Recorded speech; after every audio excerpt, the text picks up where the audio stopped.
Captain Jake Morrison stood in the command room of the human ship called Defiance and looked at the big screen in front of him. The message had come from very far away in space 3 days ago, and it made everyone on Earth very angry.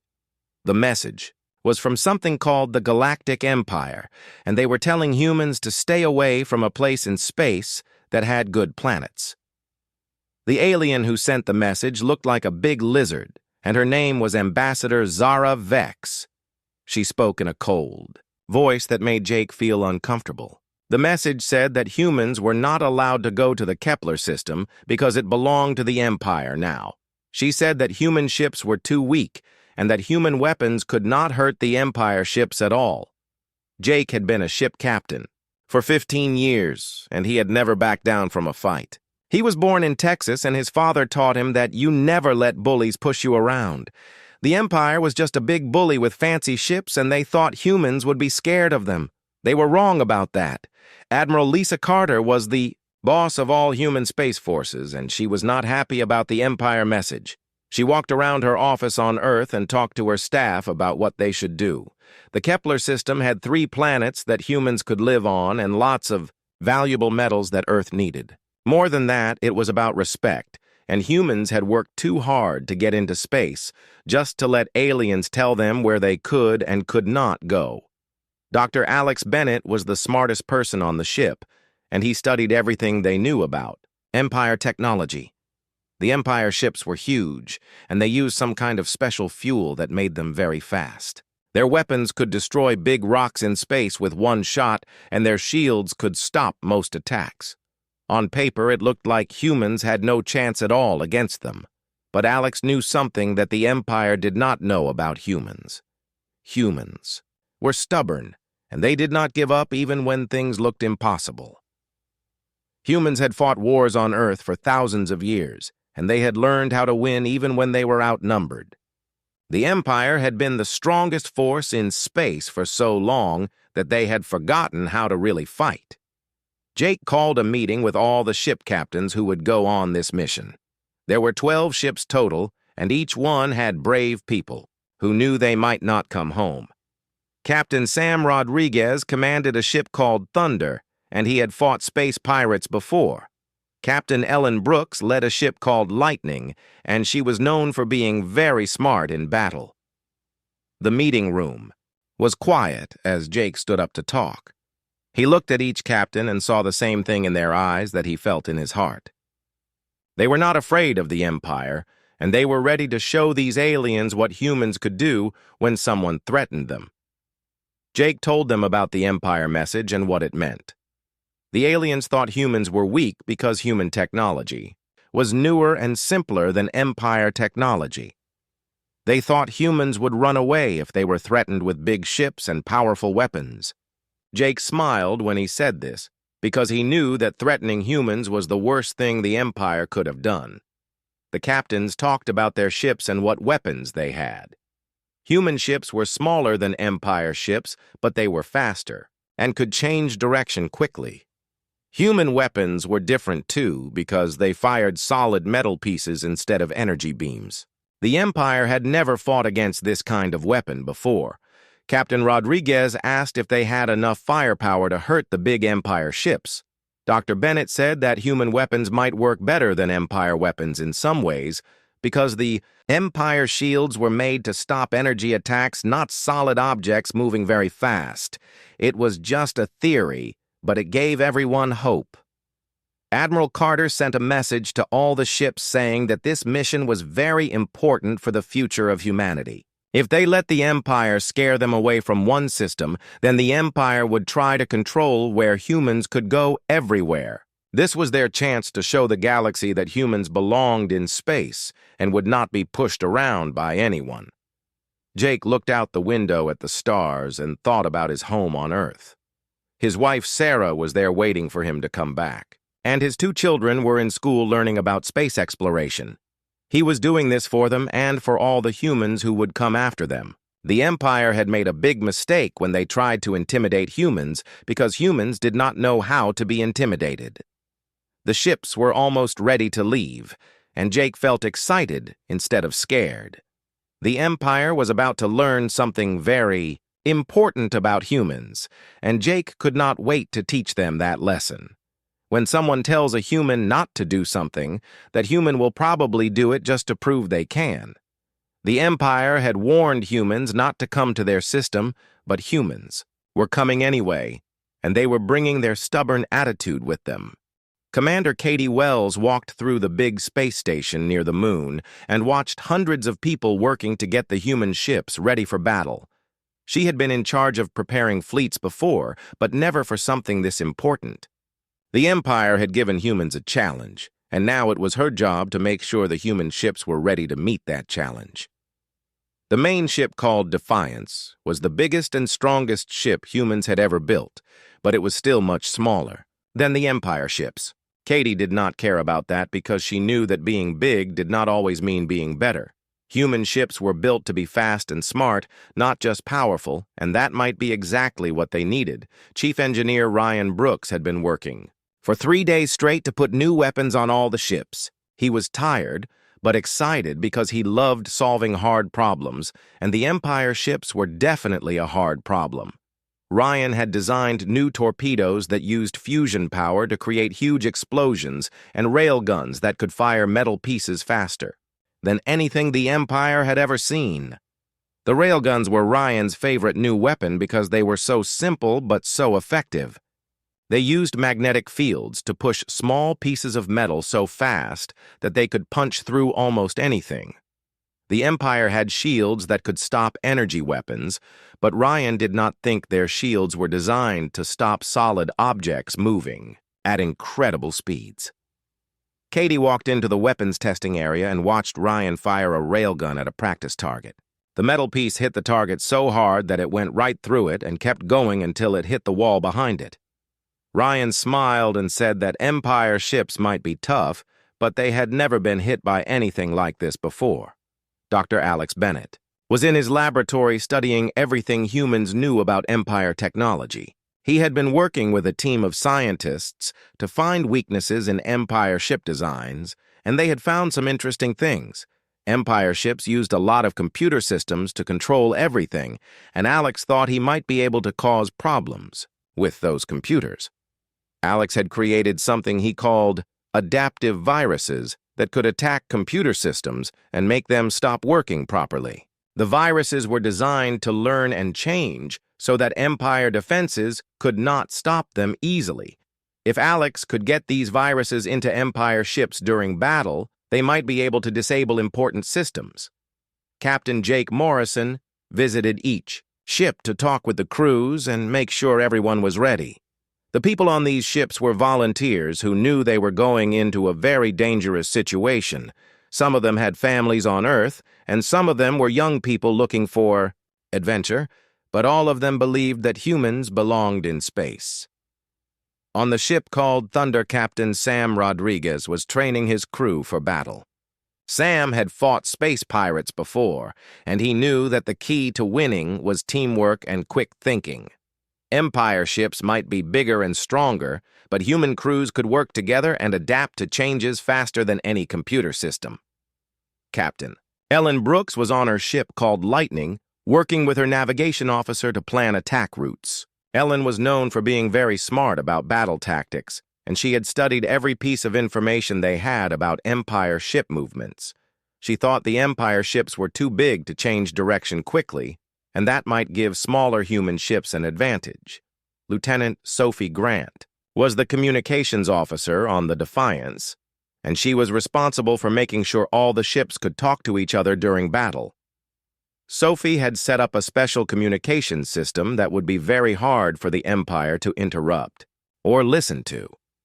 Good communication would be essential when the human ships had to work together against much larger enemies. The crews practiced battle formations in space near the moon, and Katie watched them work together like parts of a machine.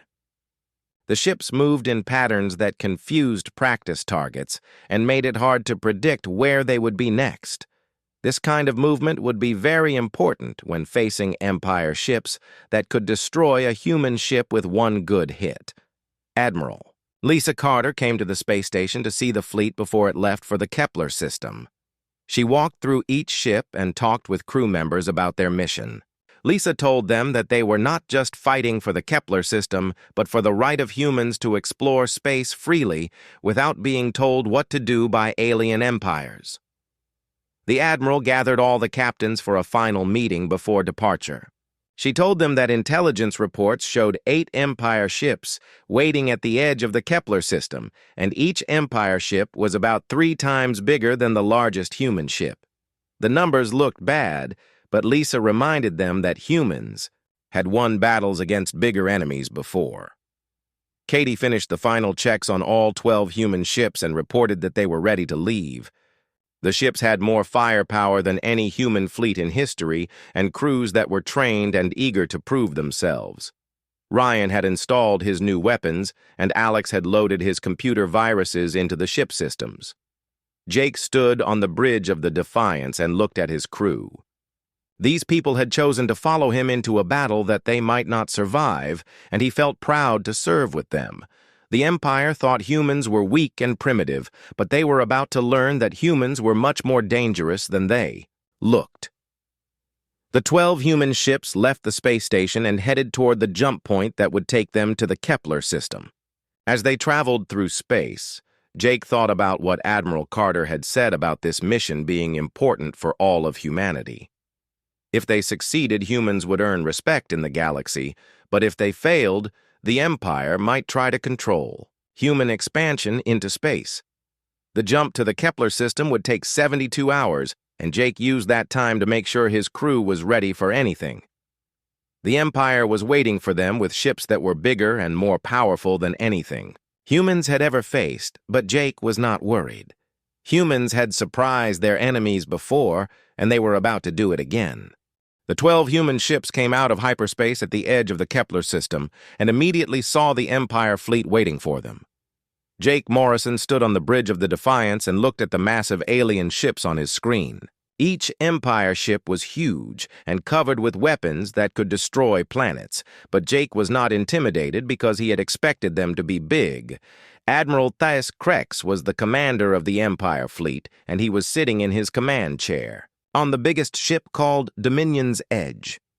When he saw the small human ships appear on his scanners, he started laughing because he thought this would be the easiest battle he had ever fought. The human ships looked like toys compared to his mighty dreadnoughts. Admiral Krex was a reptilian alien who had been fighting wars for the Empire for over 50 years. He had conquered dozens of worlds and destroyed many fleets, but he had never fought humans before. The Empire had files on human technology, and the files said that humans were primitive and weak. Krex believed those files completely. Captain Jake Morrison opened a communication channel to the Empire fleet, and his voice was calm and confident. He told Admiral Krex that humans claimed the Kepler system under space law and that the Empire ships should leave immediately. Jake knew that Krex would refuse, but he wanted to give the Empire a chance to avoid a fight they would regret. Admiral Krex responded by laughing even harder and telling Jake that humans had 30 seconds to run, away before the Empire ships would demonstrate their superior firepower. Krex thought he was being generous by giving the humans time to escape, but he did not understand that humans never ran away from bullies, no matter how big those bullies were. Commander Katie Wells had positioned the human ships in a formation that used the asteroid field around the Kepler system for cover. The Empire ships were so big that they could not move through the asteroids easily, but human ships were small enough to hide behind the space rocks and pop out to attack. This would force the Empire ships to fight on human terms instead of their own terms. The battle started when Admiral Krex gave the order to fire all weapons at the human ships. Bright plasma beams shot out from the Empire ships and lit up space like fireworks, but most of the shots missed because the human ships were moving too fast and using the asteroids for protection. The few shots that hit human ships were absorbed by shields that had been designed specifically to handle energy weapons. Lieutenant Sophie Grant coordinated the human counterattack from her position on the Defiance. She sent signals to all 12 human ships telling them when and where to fire their new railguns. The human attack was perfectly timed so that all the ships fired at the same Empire ship at exactly the same moment. Chief Engineer Ryan Brooks, watched his railguns fire tungsten projectiles at speeds that no Empire ship had ever faced before.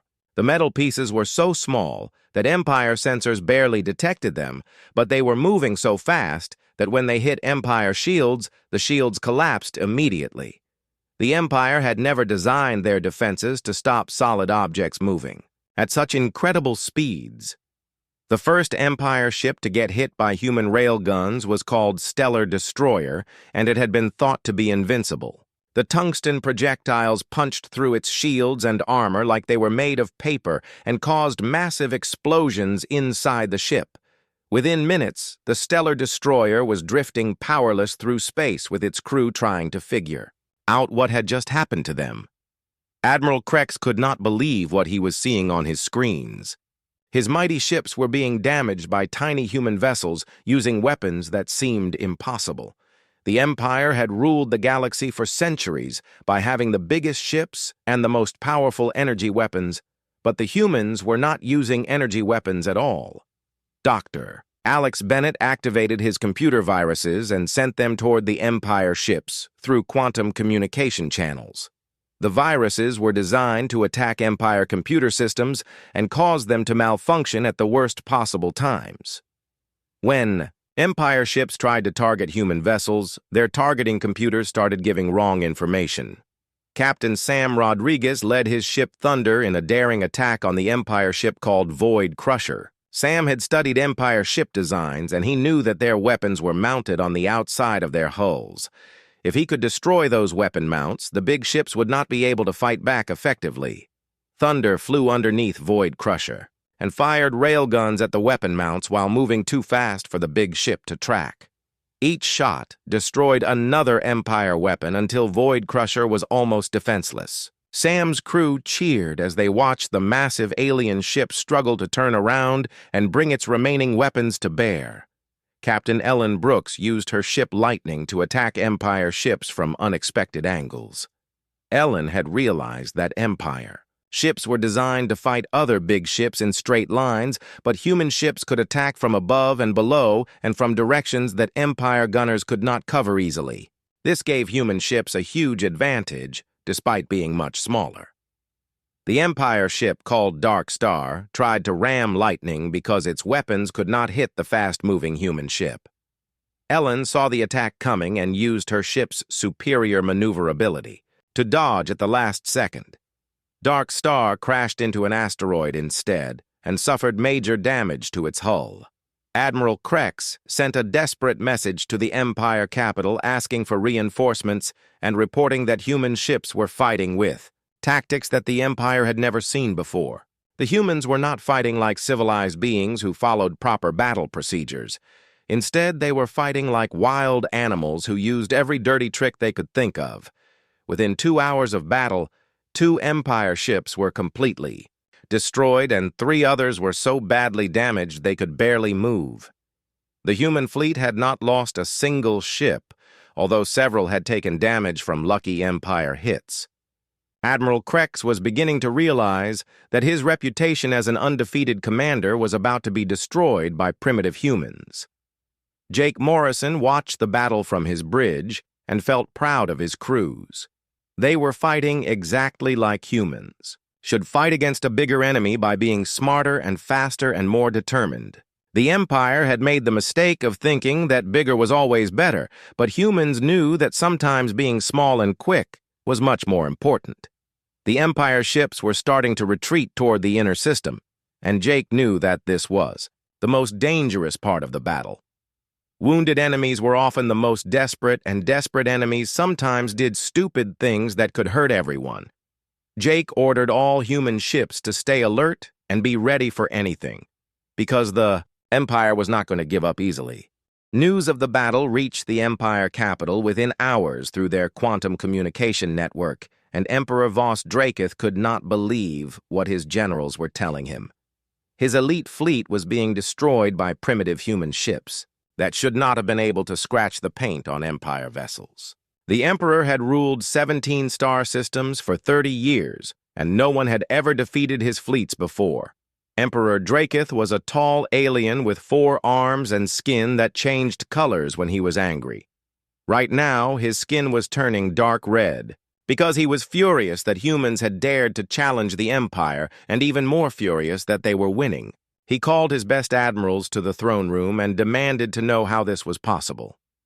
Admiral Thys Krex was still fighting the human fleet, but he was losing badly, and he knew it. His remaining ships were damaged, and his crews were scared, because they had never faced enemies that fought like the humans. Empire doctrine taught that battles were won by having bigger ships and more powerful weapons, but the humans were proving that doctrine wrong. The humans had spread out through the asteroid field and were attacking from every direction at once. Every time an Empire ship tried to focus on one human ship, 3 others would attack it from different angles. The Empire ships were too big to maneuver quickly in the asteroid field, and the humans were using that against them perfectly. Dr. Alex Bennett's computer viruses were causing chaos in the Empire ship systems. Weapons would not fire when ordered. And shields would fail at exactly the wrong moments. The Empire had become dependent on their advanced computers to run everything, and now those computers were turning against them. Bennett smiled as he watched Empire ships drift helplessly while their crews tried to regain control. Chief Engineer Ryan Brooks had been monitoring the performance of his railguns, and he was very pleased with the results. The tungsten projectiles were punching through Empire armor like it was made of foil and causing massive internal damage. Ryan had calculated the exact velocity needed to penetrate Empire shields, and his calculations had been perfect. Captain Sam Rodriguez noticed that the Empire ships were trying to form a defensive formation around their flagship. Sam realized that if the humans could destroy the flagship, the other Empire ships might surrender or retreat. He called Jake Morrison on the communication system and suggested a coordinated attack on the Dominion's edge. Jake agreed with Sam's plan and ordered all human ships to focus their attacks on the Empire flagship. The Dominion's edge was the biggest ship in the Empire fleet, and it had the most weapons, but it was also the least maneuverable. If 12 human ships attacked it at the same time, even its massive shields might not be able to protect it. Admiral Krex saw the human ships moving to attack his flagship, and he ordered all his remaining vessels to protect it. But the Empire ships were too damaged to move effectively, and the humans were too fast to stop. Krex realized that he was about to lose his flagship and probably his life, but he was too proud to surrender to primitive humans. Captain Ellen Brooks led the first wave of attacks on the Dominion's edge. Her ship Lightning fired railguns at the massive vessel's shield generators while moving at top speed to avoid return fire. The tungsten projectiles hit the shield generators and caused them to overload and explode in brilliant flashes of light. Commander Katie Wells coordinated the second wave of attacks, which targeted the flagship's weapon systems. Human ships dove toward the Dominion's edge from multiple directions and fired their railguns at the massive plasma cannons mounted on the ship's hull. One by one, the Empire weapons were destroyed by the precise human fire. Lieutenant Sophie Grant intercepted Empire communications and heard Admiral Krex screaming orders at his crew. The Empire commander was losing control of the battle, and his ships were barely responding to his commands. Grant realized that the Empire had never faced an enemy that could match their technology, and they did not know how to adapt to new tactics. The Dominion's edge tried to ram the human ships because its weapons were mostly destroyed, and its shields were failing. But the human ships were too small and fast to hit with such a clumsy attack. The massive Empire flagship lurched through space like a wounded beast, while human ships swarmed around it like angry hornets. Dr. Bennett activated his most powerful computer virus and sent it directly into the Dominion's edge computer systems. This virus was designed to shut down life support and artificial gravity systems, which would force the Empire crew to focus on survival instead of fighting. Within minutes, the Empire flagship was reporting emergency conditions on all decks. Jake Morrison brought his ship Defiance close to the Dominion's edge and fired everything he had at the Empire flagship's main reactor. The railguns punched through the weakened armor and hit the exotic matter containment system that powered the massive ship. Alarms started screaming on the Empire vessel as its power systems began to fail. Admiral Kreck sent a final desperate message to the Empire capital, reporting that his fleet was destroyed and that humans fought with a ferocity that the Empire had never encountered before. He said that human tactics were impossible to predict and that human weapons were more effective than anything in the Empire arsenal. Then his communication system failed, and his message was cut off. The other Empire. Ships saw their flagship dying and decided that they had fought enough for one day. Two of the surviving vessels tried to escape toward the edge of the system, but human ships chased them down and destroyed them with railgun fire. The remaining Empire ships surrendered rather than be torn apart by the relentless human attacks. Captain. Rodriguez boarded one of the surrendered Empire ships with a team of Marines and was amazed by how advanced the alien technology was. The Empire ship had weapons and systems that were far beyond human capability, but the aliens had become dependent on those systems and did not know how to fight without them. Humans were used to making do with less, and that had given them a crucial advantage. The battle was over, and the humans had won a complete victory. All 8 Empire ships were either destroyed or captured, and not a single human ship had been lost. Jake Morrison looked at the wreckage floating in space and felt proud of what his people had accomplished. But he also felt sad for the Empire crews who had died because their leaders had underestimated humanity. Emperor Draketh received the final reports from the Kepler system and realized that the Empire had suffered its first major defeat in over a century. The humans had not just won a battle, they had destroyed the myth of Empire invincibility. Word of this defeat would spread throughout the galaxy, and other species might start to think that they could challenge the Empire too.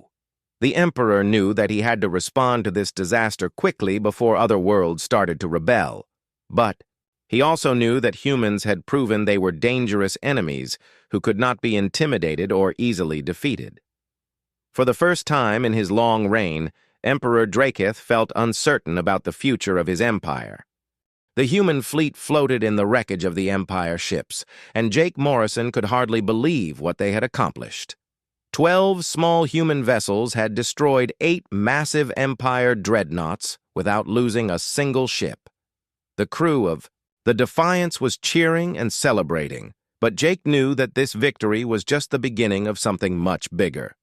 Admiral Lisa Carter received the battle report on Earth and immediately called an emergency meeting with the human government.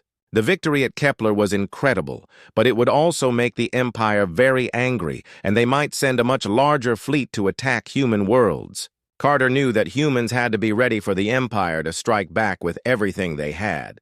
Emperor Voss Draketh sat in his throne room and stared at the reports from the Kepler system. His elite fleet had been completely destroyed by a species that the Empire had considered primitive and weak. The Emperor had ruled through fear and overwhelming power for decades, but now that power had been challenged successfully for the first time. The Emperor called his top admirals and generals to an emergency council meeting. The military leaders were shocked by the news from Kepler because they had all believed that Empire ships were invincible.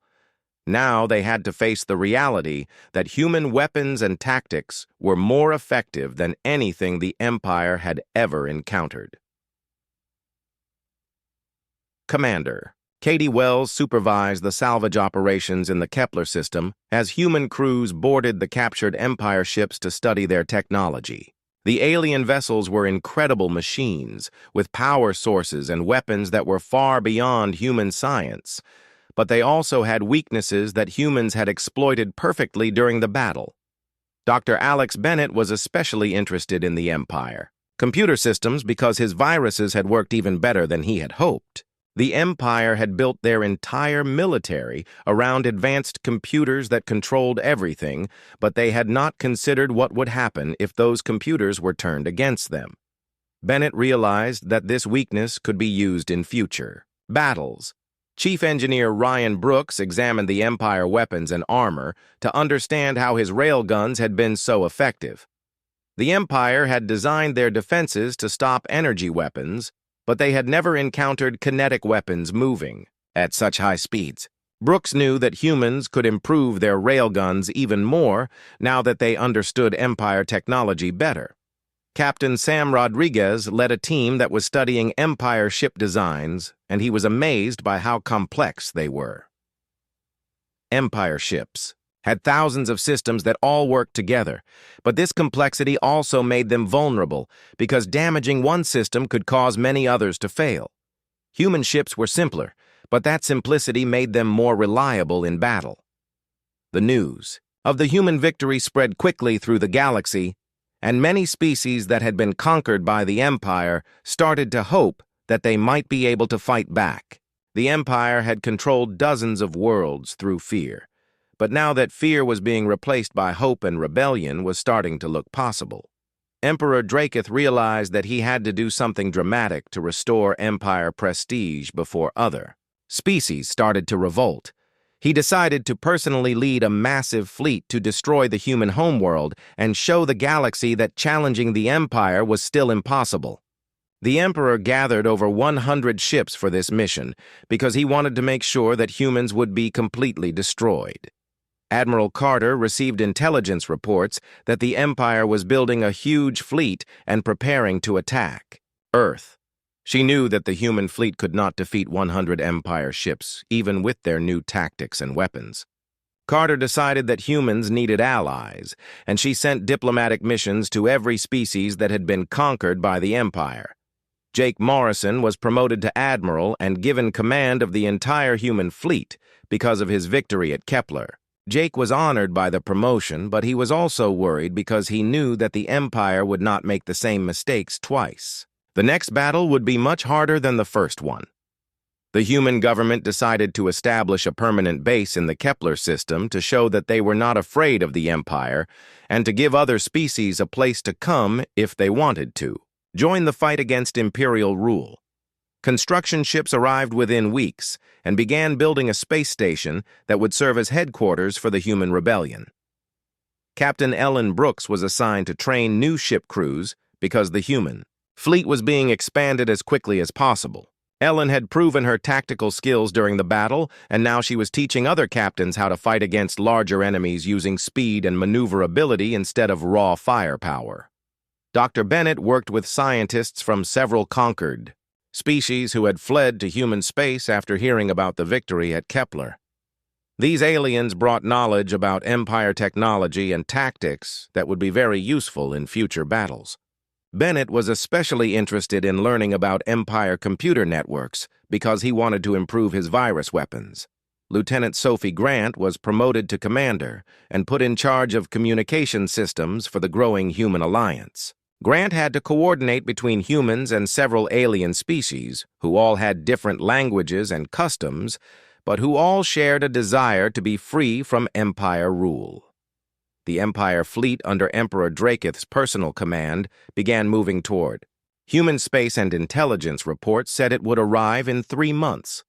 This gave humans time to prepare, but not enough time to build a fleet large enough to match the Empire numbers.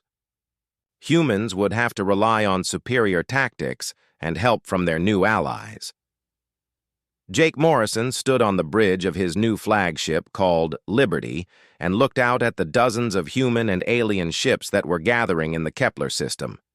The Alliance fleet was growing every day as more species decided to join the fight against the Empire, but it was still much smaller than the force that Emperor Draketh was bringing.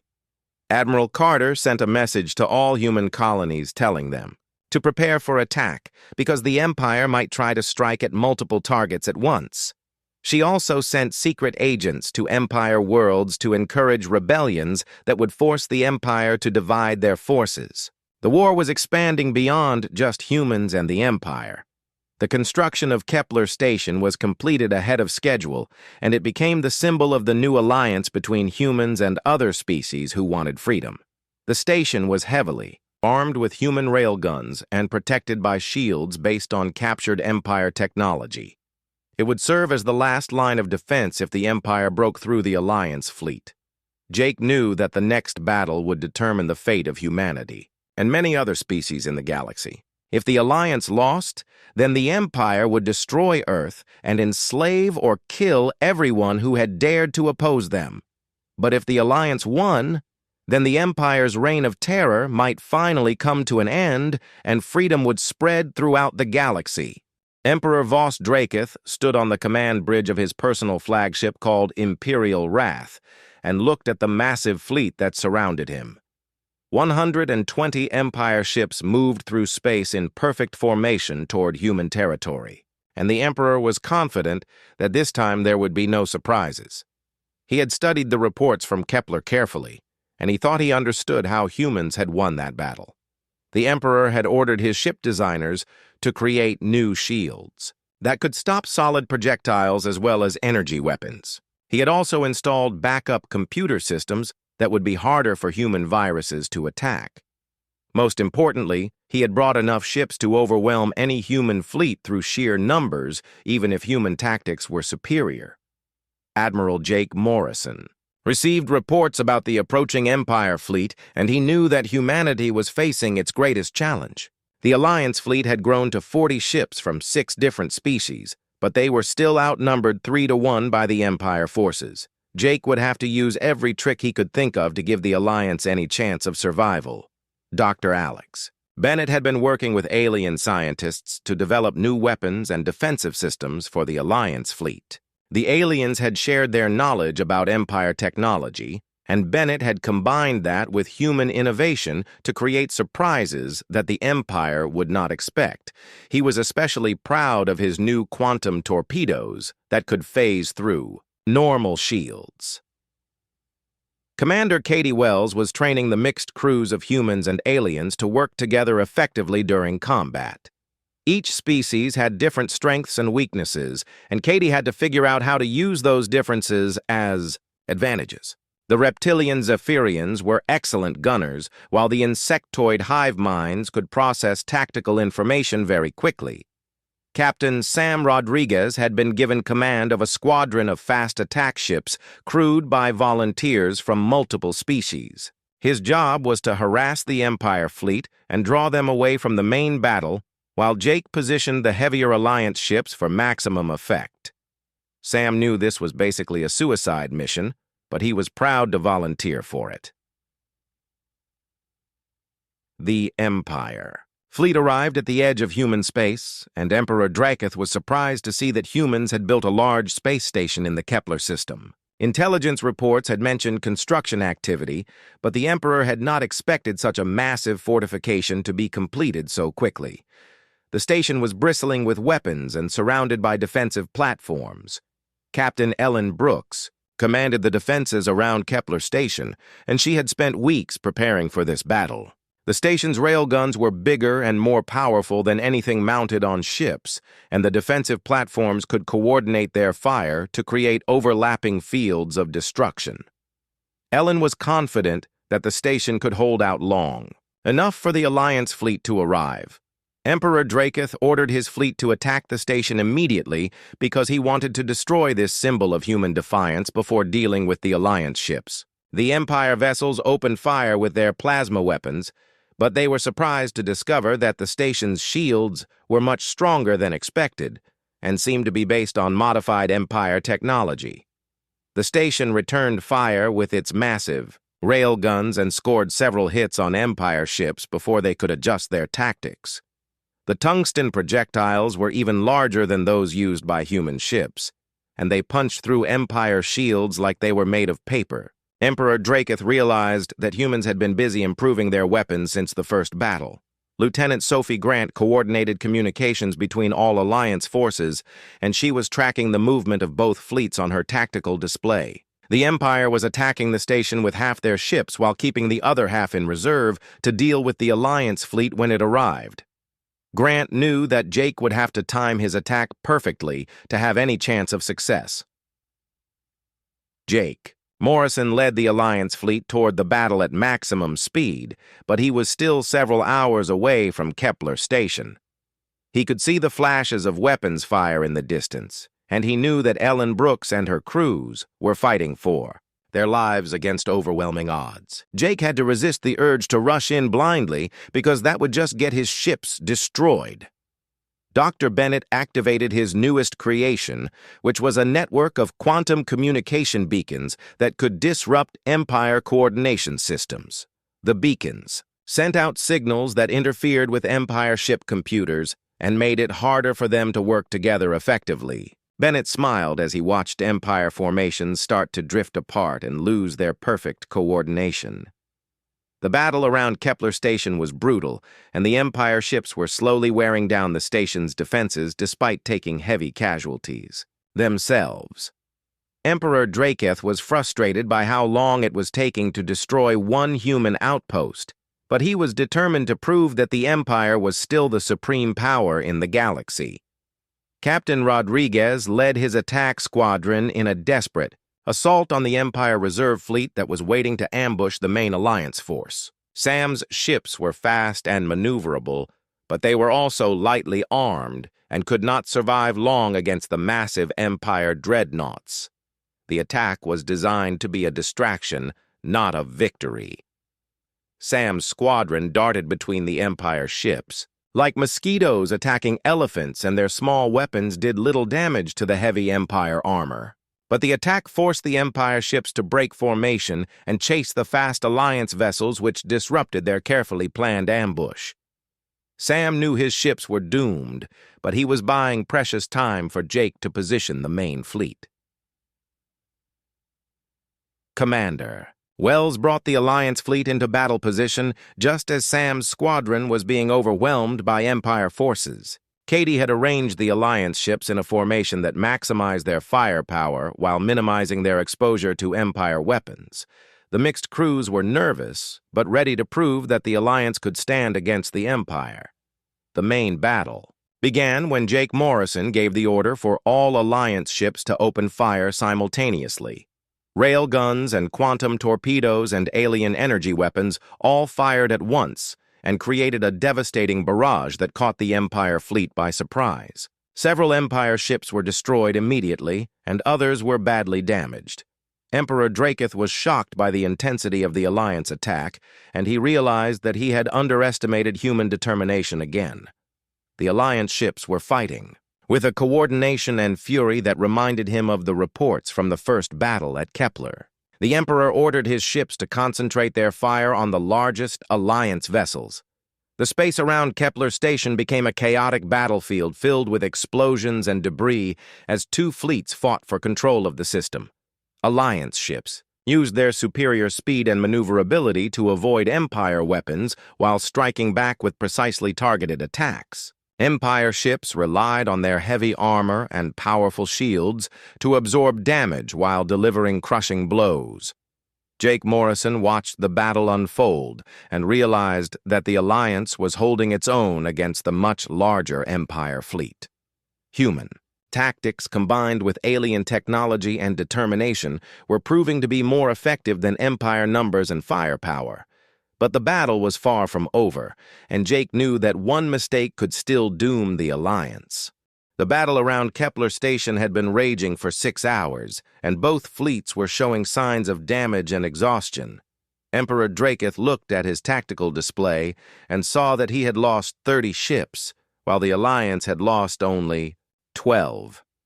The numbers still favored the Empire, but not by as much as they should have, and the Emperor was beginning to worry that he might actually lose this battle.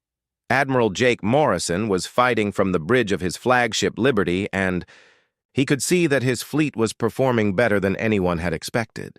The Alliance ships were working together like they had been training for years instead of months, and the mixed crews of humans and aliens were proving that cooperation was more powerful than conquest. Dr. Alex Bennett had been monitoring Empire communications, and he discovered that their command structure was starting to break down under the pressure of unexpected losses. Empire admirals were arguing with each other about tactics, and some ships were not responding to orders quickly enough. Bennett realized that the Empire's greatest weakness was their inability to adapt when their standard procedures failed. Captain Ellen Brooks was still commanding the defenses of Kepler Station, and her weapons platforms had destroyed 8 Empire ships that got too close to the fortification. The station's shields were holding despite constant bombardment, and Ellen's crews had proven that humans could build defenses as strong as anything the Empire had. The station had become a symbol of human determination that inspired the entire Alliance fleet. Emperor Draketh decided to lead his flagship Imperial Wrath directly into battle because he wanted to destroy the human admiral personally. The Emperor had never been defeated in his long career, and he was not going to let primitive humans ruin his reputation.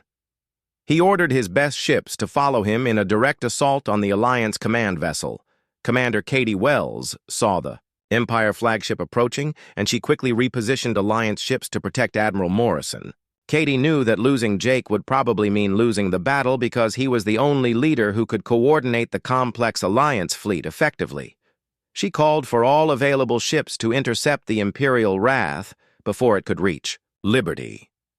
The battle became even more intense as Empire and Alliance ships fought at close range with their most powerful weapons. Space around Kepler was filled with debris and energy discharges as ships on both sides were destroyed or crippled.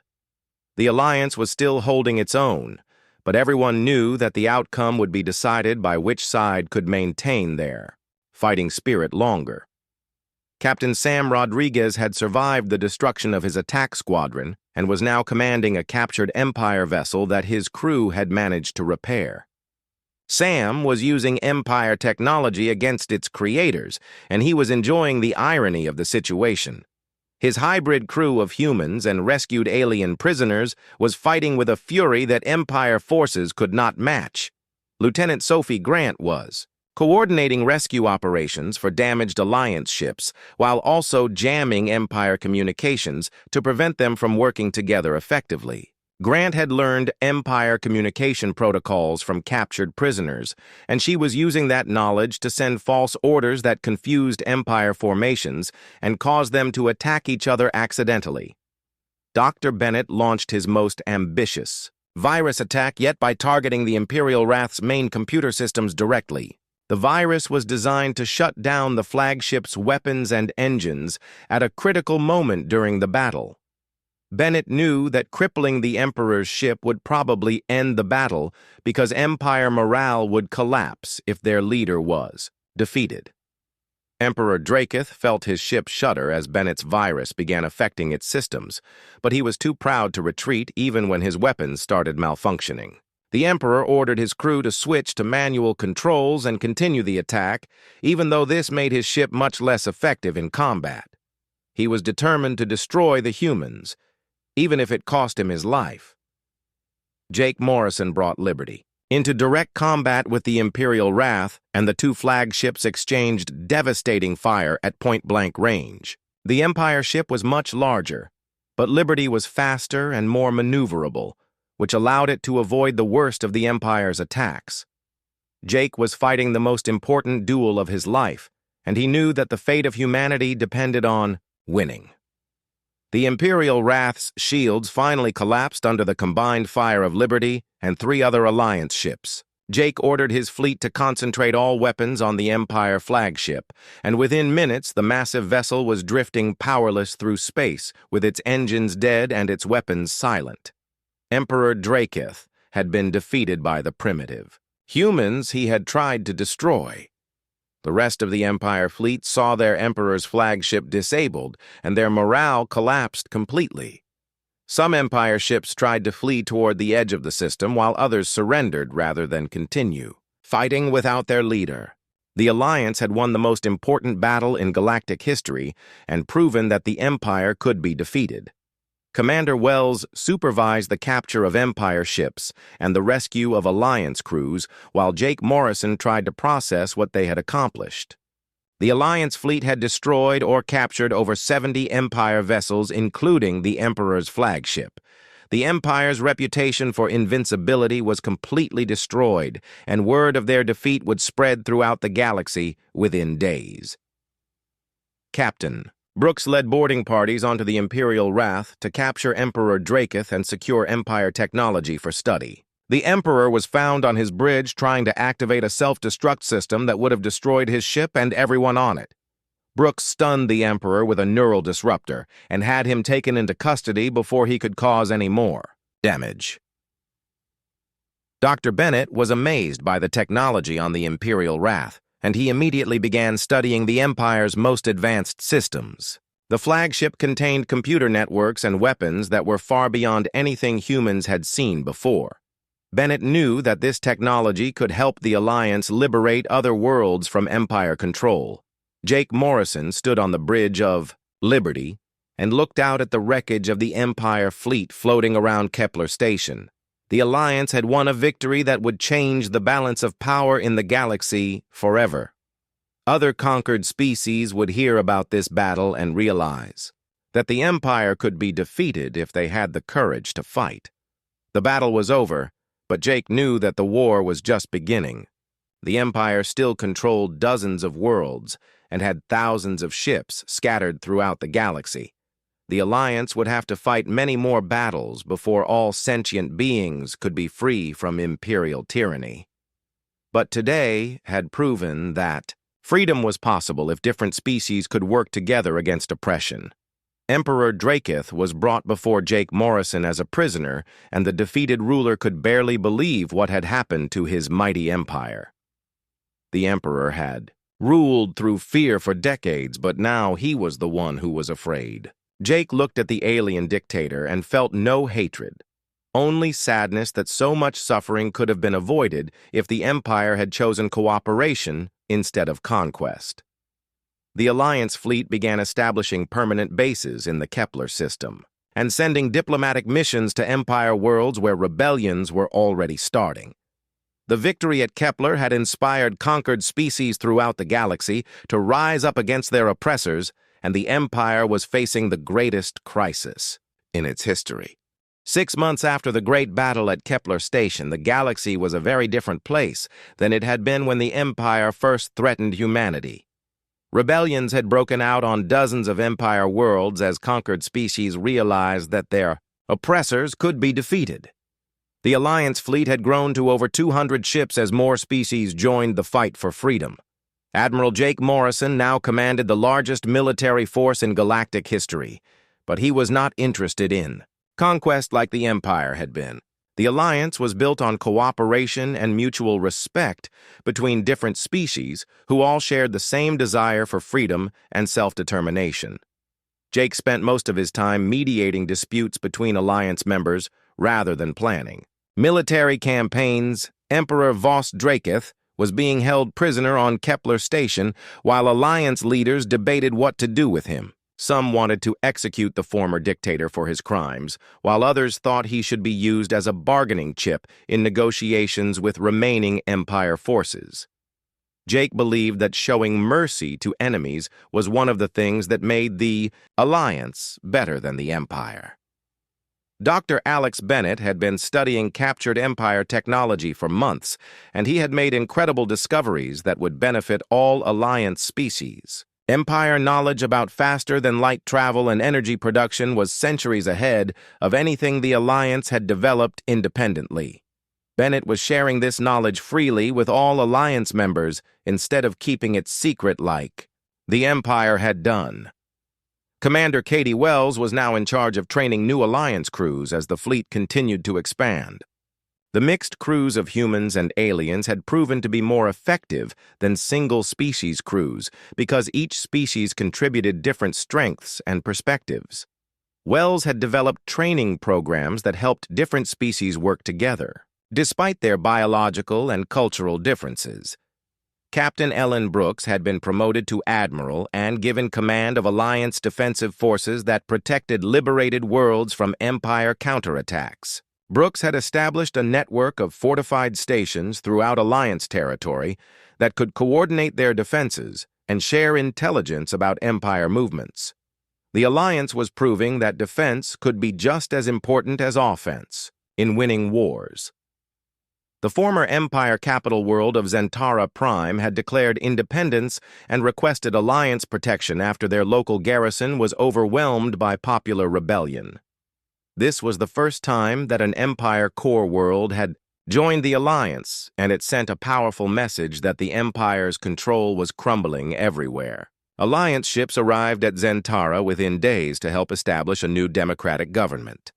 Captain Sam Rodriguez had been given a special assignment to hunt down Empire war criminals who were trying to escape justice by fleeing to remote systems. Sam's mixed crew of humans and former Empire slaves was particularly motivated to capture these fugitives and bring them to trial. They had already captured 12 high-ranking Empire officials who would face charges for their crimes against conquered populations.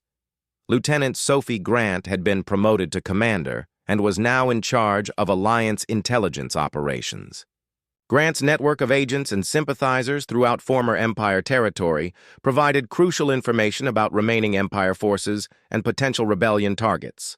She had also established communication networks that allowed liberated worlds to coordinate their activities and share resources. Dr. Bennett made his most important discovery when he found evidence that the Empire had been suppressing technological development among conquered species to prevent them from becoming threats. Many Alliance member species had scientific knowledge that was actually superior to Empire technology in specific areas, but they had been forbidden to develop it. Bennett was working to help these species recover their lost knowledge. The Alliance faced its greatest challenge when a group of Empire admirals declared the formation of a new Imperial Republic and began gathering loyal forces in the Outer Rim territories. These die-hard Empire supporters refused to accept defeat and were determined to rebuild their power base and eventually reconquer the galaxy. The Alliance would have to deal with this threat before it could grow too strong. Jake Morrison called a Grand Council meeting on Kepler Station where representatives from all Alliance worlds could debate how to handle the Imperial Republic threat. The council chamber was filled with beings from dozens of different species all working together to solve problems through discussion and compromise rather than force and intimidation. This was exactly the kind of galaxy that Jake had hoped to create. The Council voted to offer amnesty to any Imperial Republic forces that surrendered peacefully, while also authorizing military action against those who continued to threaten innocent populations. This balanced approach showed that the Alliance was committed to both justice and mercy, depending on how former Empire forces chose to behave. Commander Wells led a diplomatic mission to several Imperial Republic strongholds to offer surrender, terms that would allow former Empire personnel to join Alliance forces or return to civilian life without punishment. Many Empire officers accepted these generous terms because they were tired of fighting and wanted to live in peace. Wells proved that sometimes talking was more effective than shooting. Admiral Brooks commanded the military forces that dealt with Imperial Republic holdouts who refused to surrender. These battles were much smaller than the great conflicts with the main Empire fleet, but they were still important because they showed that the Alliance would not tolerate threats to liberated populations. Brooks was careful to minimize casualties on both sides whenever possible.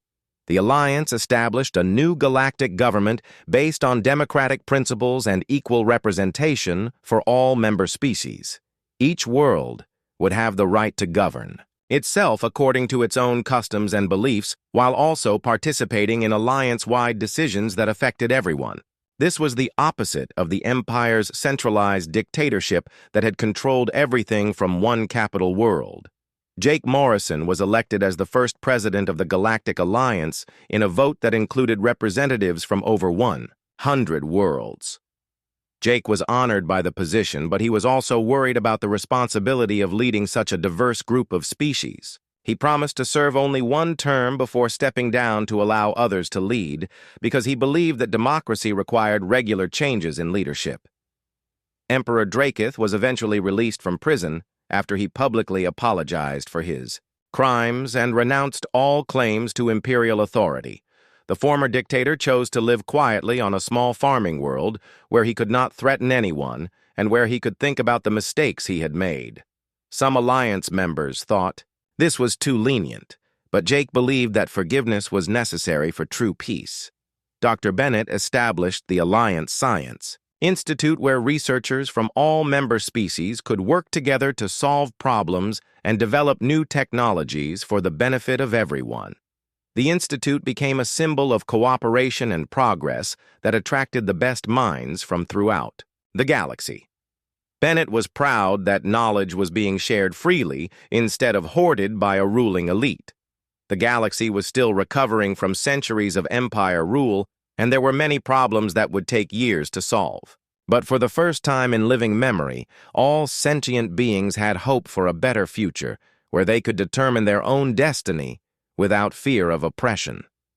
The Alliance had proven that different species could work together peacefully, and that freedom was worth fighting for.